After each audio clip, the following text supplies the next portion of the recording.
Hello and a very warm welcome to the Great Indian Football Dream. I'm Meha Bharadwaj-Alter, and on this special today, we delve into the possibilities of India's footballing future and draw inspiration from the powerhouse that is the European football. So join us as we explore the strategies, insights and lessons that can propel India to new heights in the beautiful game. Let me introduce then our esteemed panel from the heartland of footballing excellence. We have Gerard Riddle, who's here. He's the CEO of RESPO Australia as well as India Football Centre. Welcome, Gerard. Thanks for the hospitality. Nice to be here in India. All right. Welcome. Also joining us here is Julia Farr. She is the Senior Manager, International and New Business Sportive Coordinator of BVB Borussia Dortmund. Thank you so much, Julia, for taking the time out to be with us here today. Thanks for having me. And then there is Ansem Kukle. I hope I got that right. Deputy Managing Director, International Football Institute. Ansem, thank you so much for joining us here. Hello, I'm happy to be here. And my name is very difficult, sorry for that. Ansem, am I getting yes, it right? Yes, great. All right. And then we have Philipp Kochler. He's the CEO of Striker Labs Austria. So this side, we have the Austrian corner, and that side is the German corner. But somewhere there is the man who is, calls himself a football philosopher, but you just need to sit with him for a while and you'll fall in love with football. Even if you're a cricket fan, you sit with Kaushik Malik and you will fall in love with the beautiful game. So welcome to you as well. Thank you, ma'am. And today Kaushik is going to help me navigate this conversation. Yeah, so sure. let's get straight into it then. First of all, I'm going to ask all of you, how is India treating you so far? Julia? It's always a pleasure to be here. I love it. I think there's no other country in the world which is that welcoming and so genuine, hosting us and welcoming us here with open arms. I love it every time I come here. Okay, this is the first time for Ansem. So let's find out what is it that one thing that has stood out so far for you, Ansem. It's my second day, so it's a little bit crazy. Yeah, I'm a little bit tired, but the country is very wonderful. The culture is nice, the people are great. So it's a wonderful time so far. Okay, now why are they all here? It's because we, News9, we're organizing Indian Tigers and Tigresses, the hunt for India's best footballing talent under the age of 14. This is a campaign that seeks to unearth footballing talent, both boys and girls from all parts of the country. The initiative was launched yesterday in a grand ceremony with around 1,200 school kids participating in the event. Of course, representatives from German football, Austrian football, they were there. There was, of course, Julia, who was there. There was Peter Leibel from Bundesliga. He was there as well. All these people were there who were part of this event, who made sure that this event was grand. Now, the registration for this hunt will open in April, and European football scouts, they will assess the entries. The selected kids will be called to the scouting venues across India by the end of June. Top 200 contenders will make it to the football training camp, and 20 Tigers and 20 Tigresses will be selected from the camp to go to train in Austria and Germany. They will also play some friendly matches with European clubs and meet football legends in August. It is News9's way of trying to foster a deep-rooted connection with the beautiful game. And the man behind the idea is Kaushik Malik, and along with everybody else here in News9. But the one thing that we saw in that event, and I'm going to ask all of you, is that there was no lack of enthusiasm, Julia. The kids were excited, and you know that youth of this country is watching football. They are playing football. But is that enough? What more needs to be done? I know you've come here several times. Yeah. When you compare Indian football to German football, the differences and maybe, you know, the challenges for India that you've seen. I think what's still lacking is definitely the structure. And coming up with this plan and this project, it definitely gives some sort of structure, because the kids have some vision or pathway, what's going to happen and what will be the next steps. And I think that's what we are doing in Germany or even in Austria and Europe quite well, to having this league system for the kids, club system, school system, all for football. And this is something we can definitely work towards having that in India as well. One of the things, though, that, with me covering sports in India is that you look at infrastructure, you look at grassroots development, you look at the youth talent program. Of course, India has challenges there, but there is no, like I said, no lack of enthusiasm as them. You see kids, they want to learn. And what's also changed now is the way they are consuming international football. There are streaming platforms now where you can just go, you can watch matches, you can see your favorite, heroes play football there. They want to learn, but there are some challenges when it comes to infrastructure and the others, like I just mentioned. What is it that India can learn from German football? What are some of the things you think, right at the top of your mind, things that we can learn from German football? I think the style we train, how we structure our training sessions is one thing. The other thing is the infrastructure, how it is organized. That's the second thing. And for me, the education of coaches is a very big part as well. Yeah. So they can improve and get better. Then we need very good coaches to have very good players. That's a connection, in my opinion. One of the things, though, is about the culture itself, Kaushik. Let's face it, India is a cricket-loving nation. Yeah. Of course, there are pockets, there are parts of this country where football's followed and, people want to play there. There's a tradition of football. But to make it, sort of go across, traverse around the country, that's a challenge, right? That's something that we need to change. How does one do that? How do we get that passionate fan base that we see in Germany or say in Austria? Meha, the idea of this event, this whole campaign of Tiger and Tiger's Hunt, the reason is to across India, we have to, it's a kind of a base for developing our football infrastructure to various places, the urban to rurals, because football is also our legacy. But the football also not in the pockets. Football also very deep rooted to every nook and corner of India. But they are in various dots. If you see the entire northeastern region, a prolific football enthusiasm. If you see it in Maharashtra, so Maharashtra and Mumbai talk about the cricket, and I can give you my experience. I've organized a football tournament there. Within 20 days, 4,000 schools participated, and 100,000 kids in 136 venues, and also with 36 districts.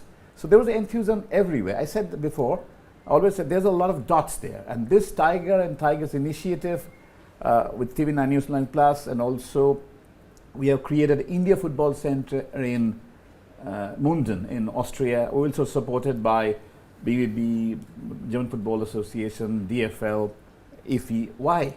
And also we extended to Germany too. The idea is to create a pathway for all the connecting the dots. Means we are targeting around approximately 50,000 schools, 2 million kids to be registered. And this 50,000 school, we're going to reach there physically, digitally. We call it digital into phygital. And then we can also talk about how to infrastructure development in school. Everything is there. We want to change the DNA. And the DNA is we have a pathway. And when you see we have somehow a place in Germany and Austria, the best football institution in the world who come to us to develop a football, so they will see the pathway, the kids, the parents, the society. Look at our football in 1956, we are fourth in Olympic. We are 2 times Asian champions. The golden era was there. Somehow we lost in 80s onwards, because when the football passion and technology come together, and we lost the game. Right. Now we come to that game, and we have a dots. This initiative bridge the dots and show the pathway. And the pathway means the Indian Tigers and Tigers, they're all roads to India Football Center. And for not only Indian, it will for Indian diaspora together. I'll give an example. 3 months before, in our India Football Center initiative, we have picked one non-resident boy from Netherlands, and who is chosen to our SV Munden, where he had the president of the club. We fixed it there. He is playing now. But 5-6 years he roam around. He doesn't know where to go. So we Sure. create for Indian diaspora too. Another good thing is we have also scouted one boy in Maharashtra's Kolhapur place as a football friendly place. He never gets such excitement in football in Kerala and on this part. We have chosen another boy called, he has Darshan Patil. We choose and selected them for next year. He will going to play in SB Mountain. So there's a talent and there is an enthusiasm. Our role is to just connect the dots. That's Sure. it. Sure. But you talked about how India was a powerhouse. We're two-time Asian Games gold medalist. Melbourne 56, we did well. Fourth. Yeah, but since then, there has been a steady decline. And so how do you revive football in the country? And I feel like that's where technological innovations come in as well, where not only are you keeping up with, the skill that's required, but also things like sports science, medicine, technology. How has Austria sort of implemented new innovations into the game to make sure that you're up with the world standards? No, first of all, it doesn't come from today until tomorrow. It has to grow. Sure. Here in Europe, we have the advantage. Football is growing in the last 150 years. Okay, that's why we are on a real Absolutely. top level there. Okay, at the moment, I think the news is coming up is the digital scouting. Okay, because I think many talents are going lost, especially outside Europe. Okay. And that's why we have made a platform for that. It's called RISPO. Okay, so all the players worldwide, all the clubs, all the coaches have the possibility to be registered there, go online and meet all the people all around the world and show them their skills. You have the possibility to send them your videos, okay, or you send them pictures from the last game. And I think it will change the scouting and the transfer management and the team management in the future a lot. Okay, now Philip, who's sitting to my right, I'm sure he has some interesting insights on AI because that's what his company does. And AI, we know, is revolutionizing everything in the world right now as we speak. So tell us how AI is impacting football. I was reading about the case of Moises Caicedo, and for him to make it from Ecuadorian League to Brighton, that obviously had a lot of, AI played a huge role in that. Exactly, So yeah. what all can AI do in football? Yeah. So basically, in the last 10 years, a huge amount of data was growing. So there is a lot of information what we have, and only for the humans it is really difficult to work with that information and use that to make good decisions. And with AI, in the meantime, we have the possibility that we had a tool with that we can empower humans that they are make better decisions. For example, from a video perspective. So we are covering all days thousands of soccer games, and for humans it is really hard to view all that videos, to tag that videos and get then these informations. And with AI we can directly get to these video clips, what is important and where we can then rate what are really good players. And that information you can give them, as Gerhard said, in some databases, and so you can really fast assess what are the best players and find the right talents. And based on that, Gerard, you need to get Philip on. Yeah, and get 100%. started. Yeah, we released the borders now. Yeah. Okay. Yeah. You have the platform. I can contact anybody, and as well, years before you need the scout in the club. Okay, but this year only regionally. Okay, now you have the possibility to contact a talent in Australia or South America, India or wherever. Okay, the borders open now. Now I've got to ask everybody on this panel, where do you stand when it comes to the use of AI? Too much is too much?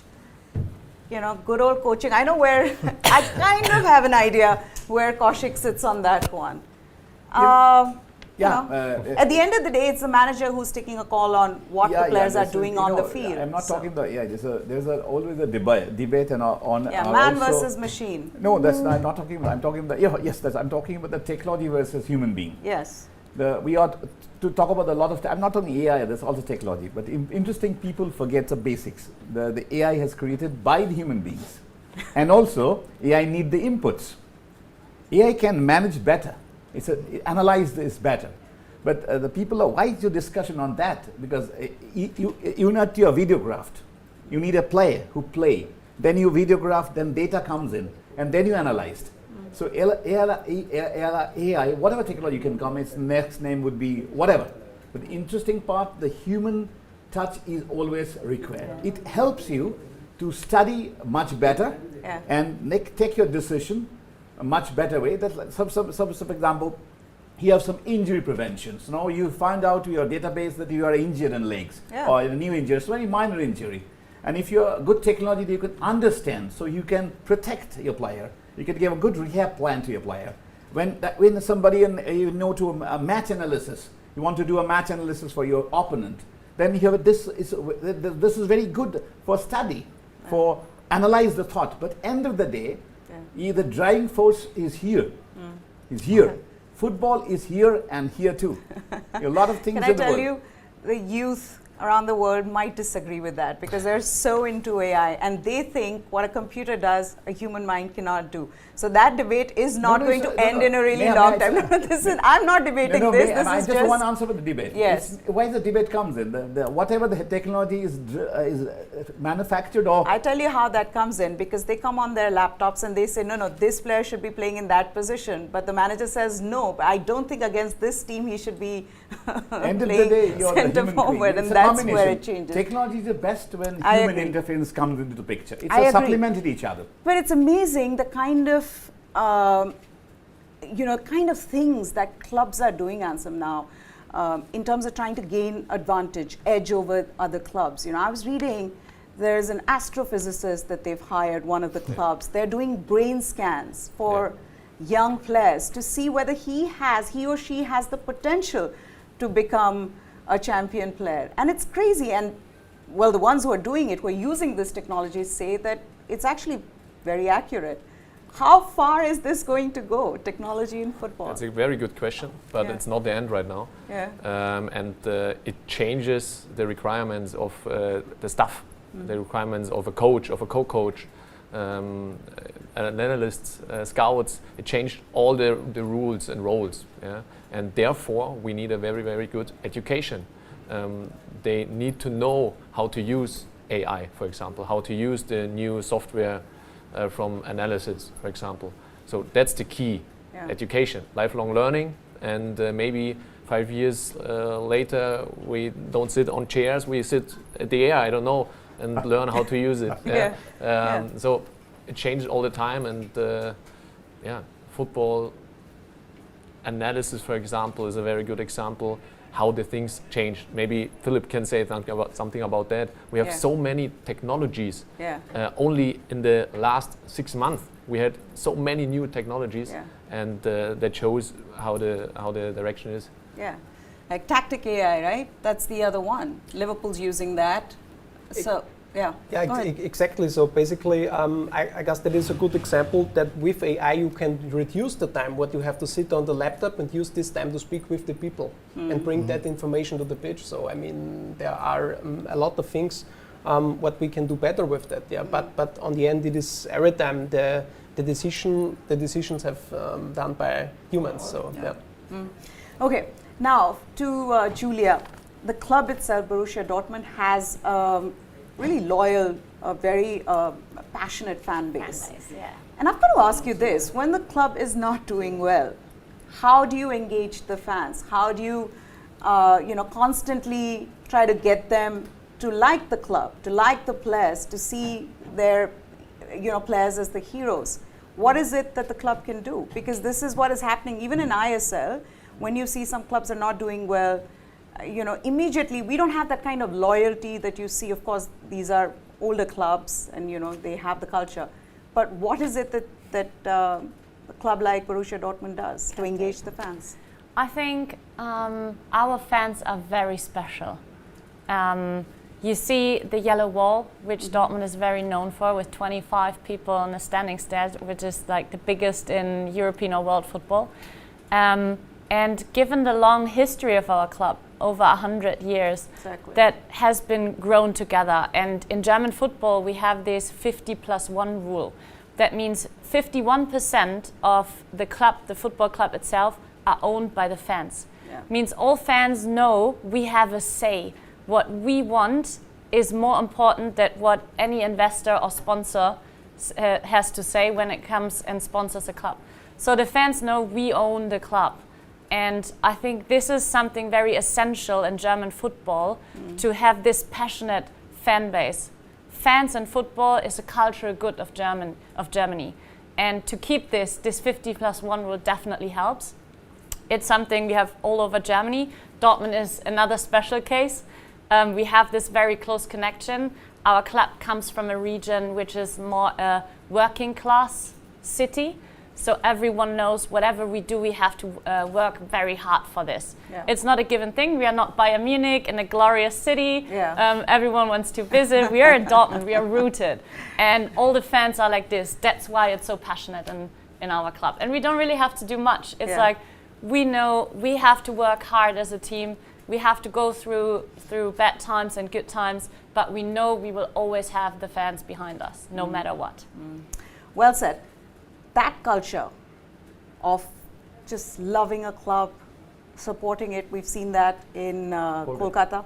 It's still there. It's still there. But the roots are missing a little bit. I have seen in East Bengal, Mohun Bagan, they had the biggest fan base in the world, perhaps, because if you're in Bengal, if you're born in Bengal, one will be Mohun Bagan, maybe another one is East Bengal. The other, what a world of football clubs, they are city-centric. Like Dortmund has a Dortmund fan, Bayern has a Bayern fan, Barca has a Barca fan in Barcelona, Real Madrid and Madrid. But this is what I'm talking about. East Bengal, Mohun Bagan, this is a unique way. Anybody born as a Bengali has to be East Bengal or Mohun Bagan. And the fans, what this kind of crazy story with all the ones in 60s, 70s, 80s, 90s, unbelievable. And then again, technology comes in. The new generation going abroad, try to, if you talk about 50s, 60s, 70s, we have a lot of international success in football. So in the international success is very important to grow football. If you look at Germany, now they're crazy when they have a big debate when they lost 2 World Cup. But they forget they are one of the powerhouse, because they have a culture like us. If you are successful in sports being every fans, any part of the world, they want a success for his club, because for them it's very important, because that's their pride, which then carry on. This was missing, and this was the pride for Bengali, for East Bengal and Mohun Bagan. But slowly, this is also fed away. The new generation is not inclined to East Bengal, Mohun Bagan anymore, because the club is not taking initiative to make engagements. They should feel my club. What Julia said, the fans feel this is my club. What I say, club has to listen. This voice was in football in East Bengal and Mohun Bagan and Mount Sporting in 50s, 60s, 70s, 80s. I have a lot of, I have told the legend footballer Surajit Sengupta, he has died a few years back. He was a legend of Indian football. He said when he's a fan, he cremated his son from the straight to cremation ground to come to the cremation place to the ground to see the match. Unbelievable. There's a lot of things that happened in the football, the craziness and a love for the game is enormous. Slowly we fed it out, because the new generation, they need more. And that's the issue. And you need to engage them. Engage in also success. Success of our players to be, because now a young generation and always try to, they have, can you believe the 340 million viewers for European League, all the 5 leagues, more than the 40% viewers from India. And see, everybody has supported any club. You can ask anybody in India, if you go to rural area, sometimes they go, I'm Chelsea, I'm Liverpool, I'm Bayern, and Madrid. Nobody talk about our own club, because they cannot connect, because the success is less international. So that's why the India Football Center comes into picture. Now our kids and parents and fans can think, yes, we have something. We are going to international. The way we talk about, we also contribute. I personally believe, Meha, that 1.4 billion people with a legacy, a heritage of football, who don't have a talent, we are missed out, because we don't have an eye to catch. I give an example yesterday where in our launch, they have more than 1,200 kids. They stay together. What is important is the kids has their passion, their enthusiasm, and we not catch the enthusiasm when they are 6, 8 to 10, 10 to 12.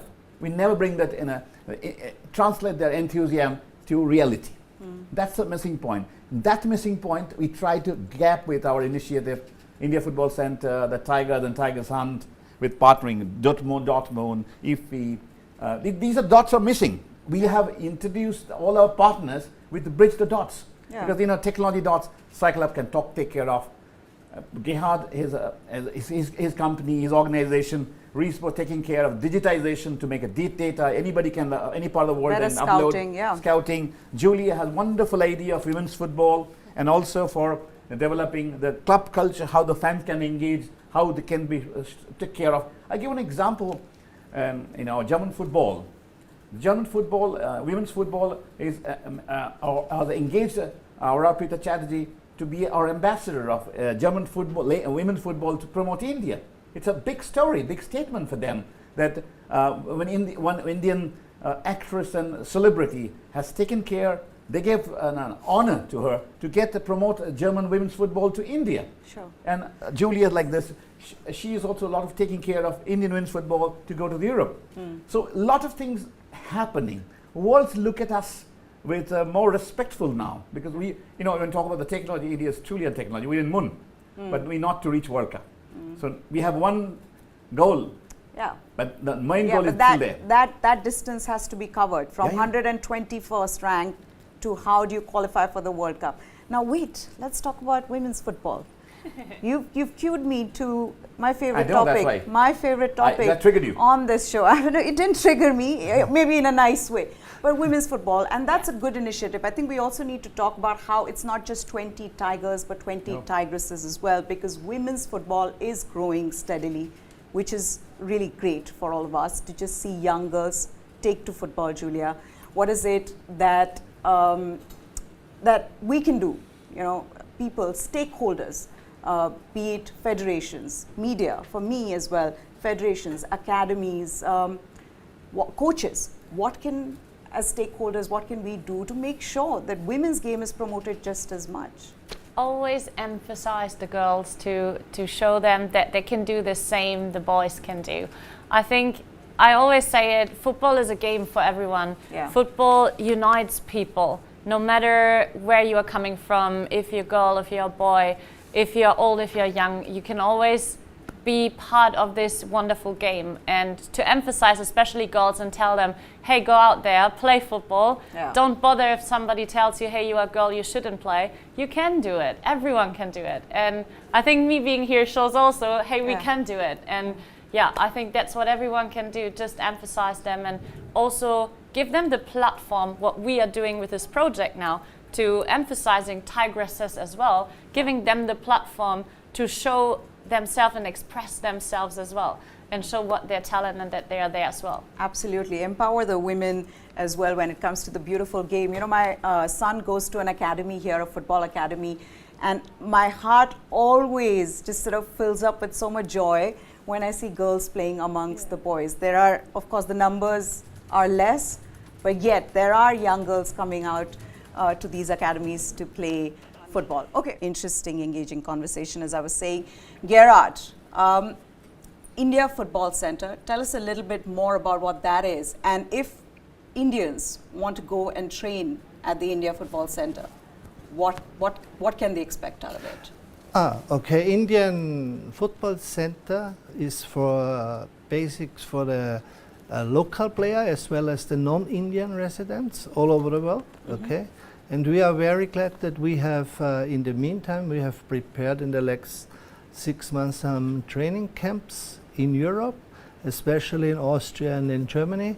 Okay, and we have prepared for them a weekly based training camps. We have organized local coaches up from former national coaches who will teach the Indian children from the basics up to the, I would say, what can they expect when they will be once professional, okay? Because this is the dream of everybody, okay? And we will host, and we are very happy to host them in Austria, in Gmunden, and we will host them in Germany as well, and give them a week of experience, and they should also come in competition with players in Germany, in Austria, that they see what is the Indian level at the moment. Okay, and we are working hardly together with our friends in India to improve the quality of the young players and the youth players in the future. Wonderful.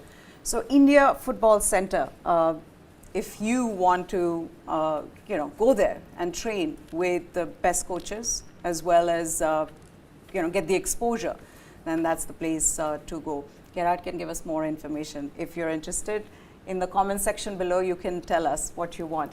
But coming back to, because we couldn't complete the women's football bit, Julia, German league and women's football in Germany, it's an example for everybody else in the way there is a robust league system. There are a lot of girls playing football. The national team, women's team, has done well. How did that all come about? Was there a special sort of incentive? Was there something special in terms of planning that has gone into it? And what has that been like to get to this level? Yeah, I think in German football, we don't really invent women football new. It's just we leveraged on the existing structure that we already have in place also for the boys. So it's not really that women are treated way different than the boys because they are running through the same kind of system our boys do. So the DFB, the German Football Association, has the same system in place for girls and boys equally. It's just separated. This is for the boys, this for the girl, but still the same. And I mean, otherwise... Keep talking, yeah. Yeah.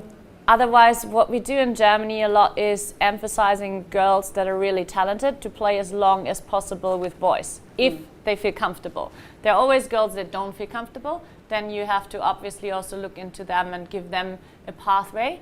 But if it's possible, girls try to play until under 17 with the boys in highest possible leagues, just to learn from them and to just be like the physical strength and stuff like that. So I think that's been very helpful as well to lift our national team standards as well.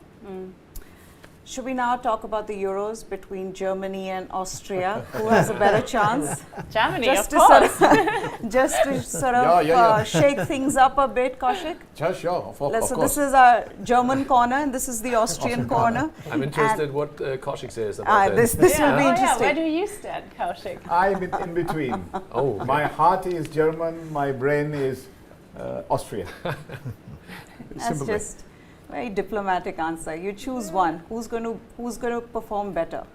Heart or brain? Both required. If your heart doesn't work, brain doesn't work perfectly. He's not going to give us an answer. but this is a happy time for German football. After I think it's time for us to show the world again where German football is and what we stand for. I think there have been recent years which are not that successful. We have seen a lot of changes now. Players like Toni Kroos coming back to the national team. And I do see hope for sure that Germany can be back up on its standards again. The Austrian camp will say, what, you don't have enough players, you're calling players, senior players out of retirement to play, right, Philip? For sure, yeah. Whatever. but I have to say, as a German, Austria has a very good team as well. So They do. developed very good the last years, and so I hope you will make the group. So I guess if we compare the population... Meha, there's one interesting composition here also in this fight. In Austrian national team, there's one Indian, non-resident Indian playing, Manpreet Sakaria. Yeah. This is our big story. That's a story I think all Indian media channels should pick and on. hopefully one day we also have an in German team, maybe one Indian non-resident to be there. Which is then let's ask them. I tell How you long before we can see in India in Borussia Dortmund we've got a... May I tell you one story that should our viewers should know and all of us should know. This is a story of belief and story of belief to convert to deliverables. In 2008, the Oliver Kahn's farewell match I hosted in Calcutta. A huge 120,000 crowd, 45,000 outside the ground. And after the match, we are all in a bus to come back to the hotel. The Willie Winners, the general manager of the club, and he said, Kaushik went to do something for India. Yes. But Willie, I have one little crazy thoughts. Tell me. He was a very good mood. I said, Willie, I have a little bit Indian thoughts, or maybe I emotional, but I have some wish in my mind, and should I say to you? He said, yes. You tell me. He said, within 10 years, some Indians, maybe non-resident or Indian, will play your club in Bayern Munich. He said, Kaushik, you're mad. No, I just explain what I felt is somebody has asked me to do. I don't know who has asked me to do. Believe me, 2018, exactly 10 years, Bayern Munich signed an Indian boy, non-resident Indian boy. He plays for New Zealand, but he's a non-resident Indian. He plays for Bayern Munich. Sanprit Singh. So the wish is important. Yeah, you need to start thinking more about how many more Indians can go. I can and manifest those thoughts. Then I can share it now with the live. Yesterday, within my belief again, automatically. Yeah. I don't know number.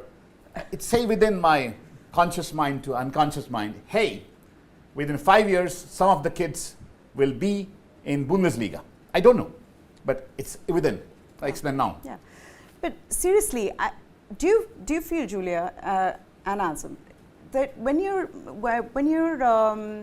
making these kind of collaborations, like you've got a talent hunt where kids are going to go to Germany and Austria to train, does that sort of, you not only realize a dream that you probably never thought of, but at the same time that goal sort of becomes more real to you, right? For sure. For somebody who cannot think of even going out of India, to go there, play with players there, get the exposure, somehow that goal gets closer.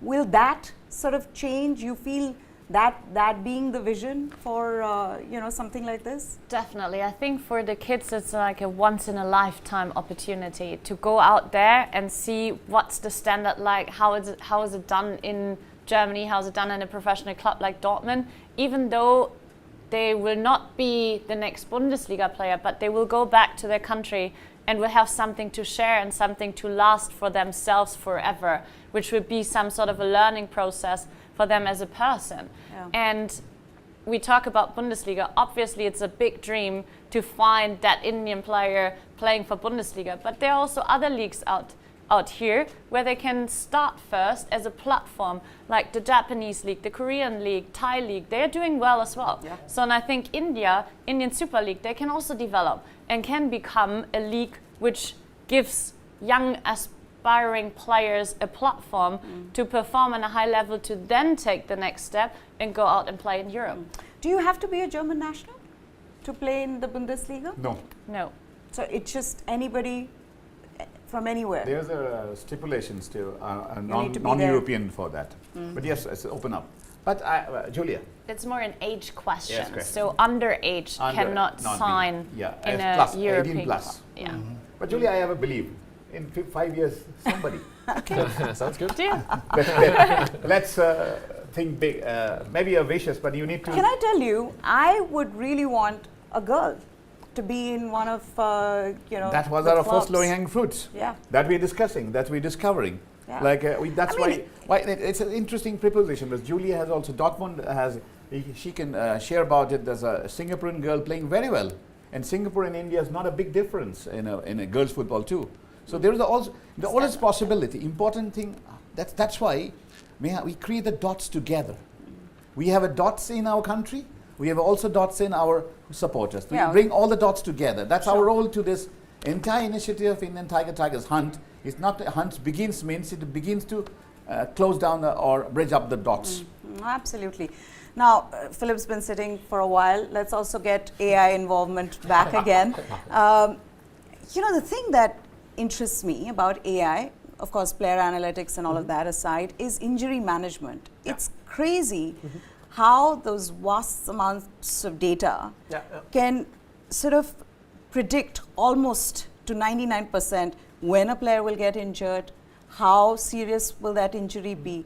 It's crazy because I was talking to some of my friends in the NBA, and they were talking about their AI platform, and they were saying that it's so accurate that sometimes we find it shocking.